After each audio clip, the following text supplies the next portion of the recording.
Hi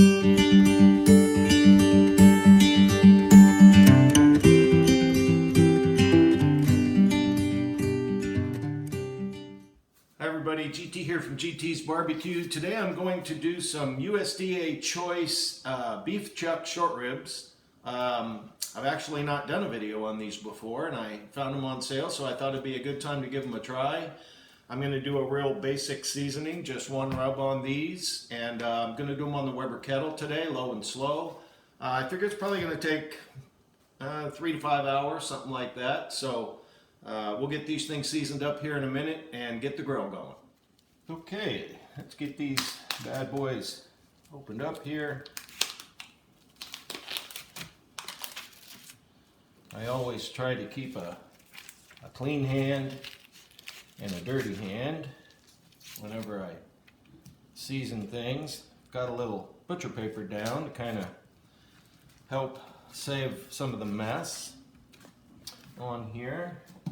I've decided to go ahead and use a binder on these to kind of help the rub stick. And I've decided to just use a little bit of olive oil. Just get a little drizzle on these. Don't need a lot.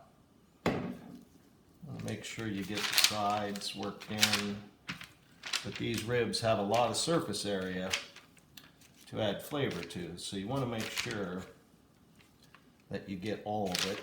Just do a little rub-a-roo, technical term.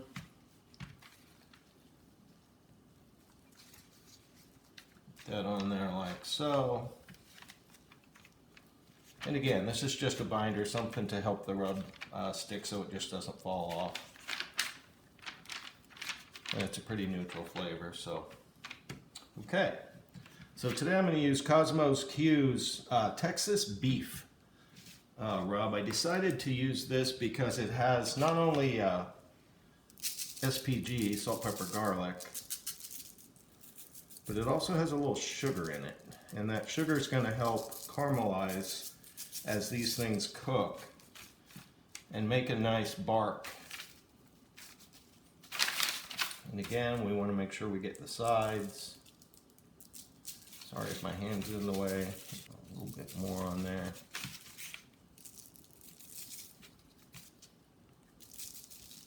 Really good marbling in these ribs.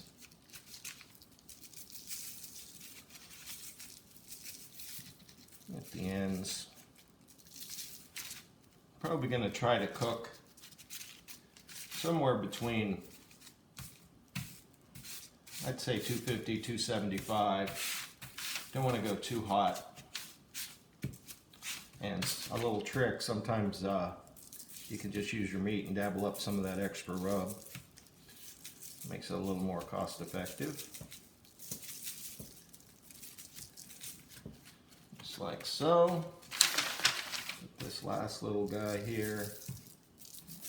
Boom, boom, boom, boom. Boom, boomaroo. Sup some of that up. I'm going to let these sweat. Probably going to let these set for a good hour, hour and a half in the fridge. Probably not going to light up the grill here for another little bit. So kind of let those seasonings soak into the meat and get them ready to put on. And we'll see you outside here in a bit. Okay, I'm going to show you the setup we're going to use today for these beef ribs. I've got some chunks of apple wood. I'm just going to kind of space these out in here like so. I've also got some cherry. Kind of mix these pieces in. They're not too big. And then I'm going to put the coals right on top of these, and then as they burn across, they'll smolder and we'll get a nice consistent smoke all the way throughout the cook. Put that like so. And then I've got some old used coals here, that briquettes, that I like to reuse those. I'll kind of put these in here like so. A little spread. And then I'm going to leave this end, I'm going to probably put about, I don't know, 10 or 12 briquettes in my charcoal chimney, and then I'll pour the hot coals in here, and then it'll slowly burn across as the day goes on. Like I say, this is going to take, I don't know, 3, 4, 5 hours. So I'm just going to put these on top. Once again, I've got wood underneath. Give me that nice smoke flavor. I'm going to use this accessory called the Slow and Sear. And I will be putting water in it to help keep these ribs from drying out. The water goes in there, and as the cook goes along throughout the day, it'll create steam, and that'll help keep a nice moist environment in here. So we're just going to stack these like so. My grate will flip up throughout the day if I need to add more, but I don't think I'm going to need to. So just kind of like that. Hot coals will go in there in a little bit, and then we'll let it settle in and get the meat on. Okay, sorry about the lighting here. I have about 10 or 12. I'm just using regular old blue briquettes today for this particular cook. Get these in. Again, I'm just going to have the lighted ones on one side here. Spread these out a bit. As these start to burn, they'll catch the rest as they go across. I do have the bottom vent open to about 3/4 open right now, and I'll leave the top open all the way until this gets going, and then I'll adjust them both to get my temp right at the 250 degrees is kind of what I'm shooting for. Okay, I've got the grill settled in at around 228 degrees. I did close the bottom vent to about 1/3. I wanted to slow this thing down. It's much easier to increase the heat by opening it up. Then once the heat gets away from you, it takes it a while to go back down. So I'm going to go ahead and get these beef ribs on. As you can see, we've got our water in here. I've got a little bit of coals going here. I'm going to put the bigger ones a little bit closer to the heat source. Got these littler guys back here.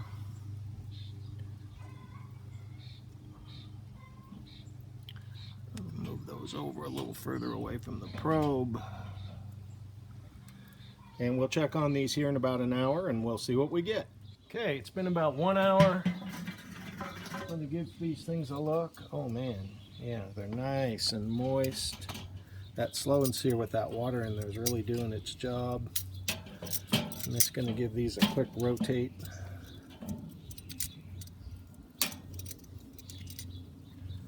Alright, like so. I've got bone side down on these.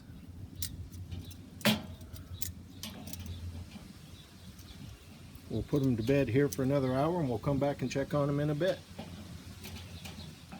Okay, so it's been another hour, total of 2 hours. Oh my goodness. Sorry about the lighting. It's hard to see that. But man, oh man, the water in the Slow and Sear is keeping them nice and moist. Holy moly. Looking good in the neighborhood. Obviously these little ones I think are going to get done sooner. So I'm not cooking really to a temp. I'm cooking to a color really. I want these to get a nice bark on them just for the heck of it. I'm curious where they are right now. We're at about 100 and oh okay, 181 on that one. 182 on that one. So these are all, that's about 175, that's the big one. So they're all between 175 and 180 degrees, probably around 190. I'm going to go ahead and put these in a foil pan, wrap them up. They're not tender at this point. They're definitely not ready to eat. They're done. They're safe. But yeah, I'm going to let them go. I might even kick the heat up a little bit, get them a little more crisp, and then put them in a foil pan, let them sit in there for another hour or so to tenderize, and we'll give them a taste test. Okay, it's been a total of about 3 hours and 15 minutes. I think these guys have the color I want.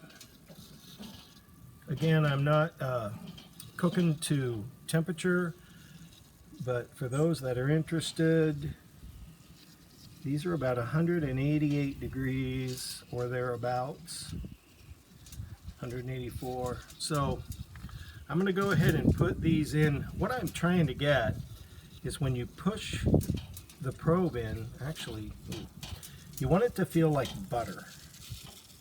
And that kind of does already. Wow, these are close to done. That's how you know when something's done. If you go to pull the probe out and the meat sticks to it, you know it's not ready. And that goes with pulled pork, ribs. Oh, those are almost done. I'm going to put these in foil. I'm going to put them back in covered for probably, I'm going to go with about 30 minutes. It's very similar to sometimes the way I cook brisket. I'll get these sealed up here.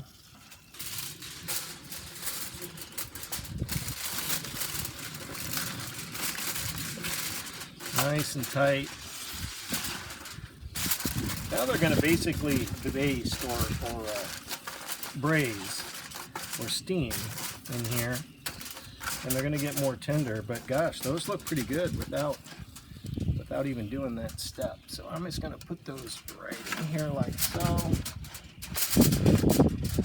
The water is still here. The coals are still here.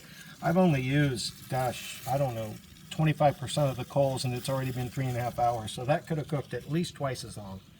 I've had the bottom vent open about 1/3 this whole time. Top vent's been open all the way, and it's run right at about 165, 170 consistently. It's a little windy and it's a little hot, so your ambient conditions will vary and your altitude and whatnot as far as your timing goes. But there you go. We'll about 20-30 minutes, we'll pull them off and we'll see what we get.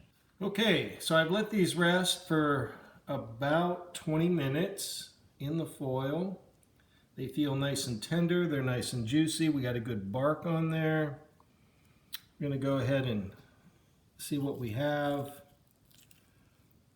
Pull these open a little bit. Oh wow, nice smoke ring.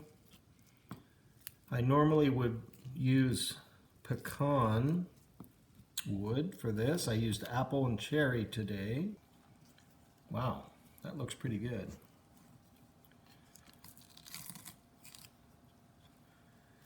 Pull this off. These are kind of like little mini briskets, really. You can kind of see what we have here. Let's go ahead and cut into one of these. So total cook time is about, I guess, 4 hours and 15 minutes. That includes 15 minutes or 20 minutes of rest. You can probably not see that, but they're just really juicy, tender.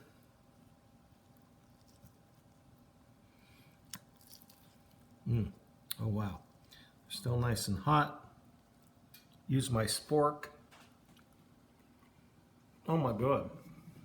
Melt in your mouth. I kid you not, that is like butter. Holy cow. The little bit of fat that was on there blends with the juices in the meat and that bark. I'm telling you. Wow, that's amazing. You can kind of see the juice in there. You can kind of see the juice in there. I guess the finish temp on these was probably around 200, 202. Perfect, absolutely perfect. They're delicious. Not going to force you to watch any more of this, but you can do this. It's a Weber kettle. Do some kind of a low and slow. If you don't have a slow and sear, just stack the coals up along the outer edge of your grill and just light one end and just let them burn around. Simple, easy, delicious. Anyone can do it. Thanks so much for watching. If you're so inclined, please like and subscribe, and we'll see you next time.